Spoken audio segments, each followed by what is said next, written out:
ഇന്നലെ ഞാൻ എൻ്റെ ഒരു ഫ്രണ്ടുമായിട്ട് സംസാരിക്കുമായിരുന്നേ. അപ്പോൾ അതിൻ്റെ ഇടയിൽ കടന്നു വന്നൊരു സെൻറ്റൻസാണ് the world is so small.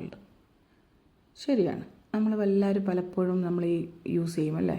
ഓരോ കോണ്ടെക്സ്റ്റിൽ ആവശ്യം വരുമെന്നൊക്കെ നമ്മൾ പറയും, ഓ ലോകം എന്ത് ചെറുതാണ് അല്ലേ, ഇപ്പം എന്ത് ചെറുതായി ലോകം, നമുക്ക് എവിടെ വേണമെങ്കിലും എത്തിപ്പെടാം. നമ്മൾ പണ്ടൊക്കെ ചെറുപ്പത്തിൽ മാപ്പിൽ മാത്രം കണ്ട സ്ഥലങ്ങളാണ് ഇപ്പം നമ്മൾ വീക്കെൻഡ് പ്ലാൻസ് പോലെ ആക്കുന്നത്. നമുക്ക് വളരെ എല്ലാ സ്ഥലത്തും എങ്ങനെ വേണമെങ്കിൽ എത്തിപ്പെടാം. എവിടെയുള്ള സാധനങ്ങൾ കഴിക്കണമെങ്കിൽ കഴിക്കാം. ഏത് സ്ഥലത്തുള്ള സാധനങ്ങൾ നമ്മുടെ വീട്ടിലെത്തിക്കണം എന്ന് വിചാരിച്ചാൽ എത്തിക്കാം. സോ ഇതൊക്കെ ടെക്നോളജിയുടെ ഒരു ഗുണങ്ങൾ തന്നെയാണ്. നമ്മുടെ സയൻസിൻ്റെ ഡെവലപ്മെൻറ്റ് മനുഷ്യന് ഏറ്റവും ഉപയോഗപ്രദമായ കാര്യങ്ങൾ. വളരെ നല്ല കാര്യം. ഇങ്ങനെ തന്നെയാണ് വേണ്ടത് നമ്മുടെ ഗ്രോത്തിന് വേണ്ടിയിട്ട്. പക്ഷേ ഇതേ സമയത്ത് നമ്മൾ ഇത്രത്തോളം ലോകം ചെറുതായി വരുന്ന സമയത്തും നമ്മുടെ പുറകിൽ നടക്കുന്ന കുറേ കാര്യങ്ങളുണ്ട്.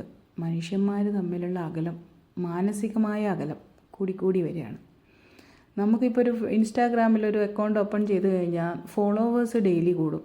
എന്നാൽ എത്ര നമുക്ക് ഇൻറ്റിമേറ്റായിട്ട് സംസാരിക്കാൻ പറ്റിയ ആൾക്കാർ നമ്മുടെ കൂടെയുണ്ട്. എണ്ണം കുറഞ്ഞ് വരുന്നത് പലപ്പോഴും ഫീൽ ചെയ്യാറില്ലേ?